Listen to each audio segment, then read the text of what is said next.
The reMarkable 2 Type Folio is finally here in person, so today we'll be unboxing it and taking a look and getting a feel for what it's like to actually use in practice.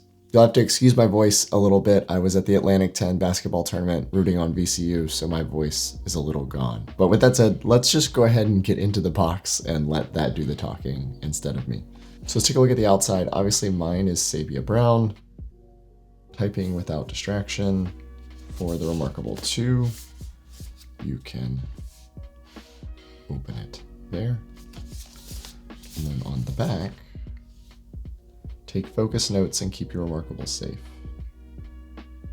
No charging your cables, perfectly designed to protect your paper tablet, and 3 positions for typing, reading, and writing. All right. Simple enough. Let's do it. Guess I should follow the instructions and tear here. All right. Recycle as paper. I think it is paper, right? Okay. There's a quick start guide. Weird. They printed it as one piece and then glued it, I guess, to fill this up. Update to the latest software. Snap your device in place. And then gently lift the side tabs and push your tablet back to reveal the keyboard. Okay, so the third position is just flat. Typing, right. It's got a little spot for the feet that are on the back of the device, which is kind of cool. So it looks like there are only 3 pins for communication, or it's only using 3 pins for communication. How many pins are there? There are 5. So it's skipping the second and third. Okay. So initial impressions are, doesn't feel like real leather. My guess is it's probably some sort of synthetic leather. Feels nice. Probably gonna need to wear in a little bit. If you've ever used the Microsoft Surface line of keyboards, then this will feel very familiar to you. That's immediately what it reminds me of when I have it in my hand. Okay, so let's go ahead and get the reMarkable in it. That was pretty easy. Oh, I have to flip this over. No, I don't. I'm dumb. Okay. I think we're gonna change angles a little bit because the top down isn't really showing you much. So bear with me for just a second. That took a second, but I wanted to make sure you could see this. So a keyboard just as focused as you are. You've successfully connected a Type Folio. Let's set up the keyboard exactly how you like it, okay? Choose a style of keyboard combinations. Your preference can be updated in the settings. Control or Alt. So if I press and hold, the shortcuts menu will open when you press and hold this key for 3 seconds. Okay. So it just puts me in a type mode. Tab doesn't do anything. Regular letter keys. Okay. It's weird that they decided to call it Alt.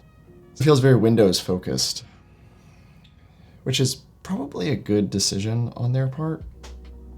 It's just weird to have a whole bunch of keyboard shortcuts against Alt.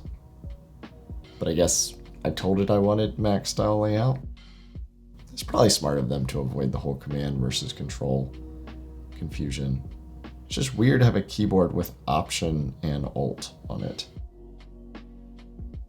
And then Alt Option, so there's like a little meh key over here. Interesting. I guess one note, I don't know that you're gonna be able to tell this on the video, but my I key has a little gash taken out of it. I'll try and get you an image of that so that you can see it. It's very, very tiny, but it's odd to have that sort of from the factory. All right. So Alt-1 will make this a heading. This is a heading. That's a small backspace. All right, and then Alt-3. Okay, so initial thoughts are key travel is really good. I have no complaints about the key travel. The half-width modifiers feel really bizarre, at least on my right hand. Like reaching this tiny backspace is really unusual for me. Here, let me grab my typical keyboard that I use. The distance here, for whatever reason, feels different. I keep missing it. It's probably because it's small height-wise. Also, the return being small also feels a little different. I'm used to, I guess, maybe a longer stretch. Something I could get used to, but unless this is my primary keyboard, I'm gonna have a lot of switching costs going back from a keyboard I type on 6 hours a day to something I type on less than an hour a day. But let's play around with it a little bit more. So let's undo a little bit.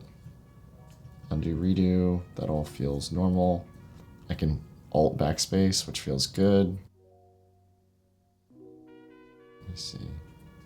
There's cap lock. I wish I could rebind cap lock. Although there's no escape key. I guess you have nothing to escape out of, but it's interesting that there's no escape key. Control alt space gives you symbols, but you have to type them. Okay, but there's no escape key to get out. I guess maybe I could toggle it again. Hold on. Yeah, okay, you can toggle it. Does option space do anything? No. Excuse me, alt space. I have to be careful. Alt space doesn't do anything, option space doesn't do anything, control space doesn't do anything. Tab space. You can command arrow to move around. You can option arrow to move a word. You can option shift. Okay. Command shift. All right, they got the, ooh, okay, there's a little lag when going across types, or at least that's the feel I got there. You can go up and down the whole way. Maybe that's actually visually selecting it is expensive. Like if I hit it, yeah, it seems like visual changes are expensive. Paste, select all. Alt 4 is a bullet point. Command shift for undo, redo. Feels pretty nice, honestly. Okay, Command W will close. Command F will search. Pretty nice. No escape key though. How do I get out of it? The lack of escape key is definitely, overall though, feels pretty good. So I noticed there for a second that I can't adjust the repeat rate. So I'm used to having a really fast repeat rate on my Mac when I'm erasing. And so that's a little different, but overall, not too bad. Oh, hold on. The tilde is on the right side of the keyboard versus the left side. And there's no brackets at all. Again, not that anyone was going to try to code on this device, but it's pretty explicitly not possible based on how they did this key layout. So they said, okay, you need apostrophes and backticks and tildes, but not brackets. There are definitely going to be some people that are frustrated. But there's only been so much room here, so aside from giving it an extra row, I don't know how you solved that. They had a fairly limited space to work within, and they made some compromises. Yeah, I don't know what they could have done differently there. But overall, feels pretty intuitive. Arrow keys feel pretty good. Latency is not a problem. Early impressions are good. Let's see. So that's the brown color, if you can see it. Doesn't really change the weight in a significant way. Definitely changes the thickness though. Like, that's a big difference in thickness.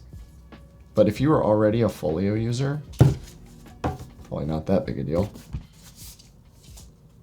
Still feels like a nice compact package. Again, similar to a Surface, Microsoft Surface. Chunky though. It's got a good bit of weight to it at this point. Notice that, let's see if I can make it so that you can see this on camera. You're not going to be able to tell. They made this base run the whole length of the reMarkable so that it'll hold tight. And early impressions are, it does hold tight. Oh, it doesn't sleep. Okay. So no magnets in here to put the device to sleep, it doesn't seem. Let me see if I can try and get a peek at it. Yeah, it's not sleeping. The device is just staying awake, so I guess, not that it really matters, but if you care, you probably want to put it to sleep. A lot of the weight is in the back. This mechanism right here feels a little flimsy. It works, but it feels a little flimsy. I mean, I don't know that you'll ever leave this open, but... So that's the typing angle. Can I write on it while it's in this? Hold on. Never mind. Oh, that's cool. You can write directly on it. Oh no. Oh. Hold on. So if I point at that, this makes so much more sense now. Hold on. I now understand why they did it this way. They want whatever you wrote to stay with the text that you wrote it near. So if I mark up that this should be capitalized, and then I add some returns above it, the writing goes with it, which out of context feels weird, but when you've used it this way, I think makes a lot of sense. It actually works really well. So yeah, if you're a person who edits books or things like that, this could be really nice. Say, get rid of good. If you go above it and say, this is a new line, it's pretty cool. Makes a lot of sense. Although I somehow lost that. I forgot what that was attached to. It can't figure out which line to keep this with, which I kind of understand, but still a little tricky. Yeah, this makes a lot of sense, but it's very much write first, markup later in this mode.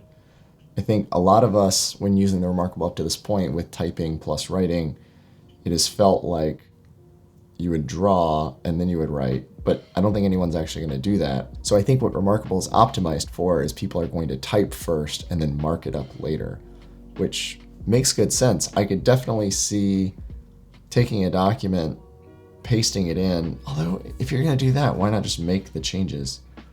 I guess it's nice if you want to put commentary instead of just making the changes themselves. So like there's not going to be any like track changes or anything like that on here. So you'd be better off maybe just marking it up instead of actually fixing the mistakes. I don't know, kind of interesting though. I definitely want to spend a little bit more time with it before I make any strong claims about it, but the hardware seems good. I think if you're a purist on a full-size keyboard, the keyboard may be a little bit frustrating, but if you're using it a lot, I don't think you're going to have any issues with it. It's definitely something with some muscle memory you can build up. Key travel feels good. I'm pretty picky when it comes to keyboards, and I don't have any concerns about it. I could definitely see myself typing on this for long periods of time, and the ability to get out and be away from my desk and type is actually pretty interesting. I could definitely see myself writing some YouTube scripts on the reMarkable just to get away from my desk and get sort of a different mindset and a different perspective and be truly focused. So in that regards, I think really great idea by reMarkable. And I think you could see some people with very specific use cases using this as a primary device for some workflows. I don't want to call it a computer. It's not a computer, but it could be a really interesting digital typewriter, if you will. I think that's kind of what reMarkable is going for, is this digital version of some analog tools. First it was a notebook, now it's kind of a typewriter. And this becomes pretty interesting if you're someone like a copy editor, or if you just want to come up with ideas and then correct or adjust or refine them accordingly. So those are my initial impressions on the reMarkable Type Folio. I'm obviously going to use it a ton more and do a full review here soon, but hopefully that'll get you started and give you an idea of what it's like to use in practice. Send me any questions you might have in the comments, and I'll be sure to cover those in the full review. Thank you again for watching, and until next time, I'll see you in the next video.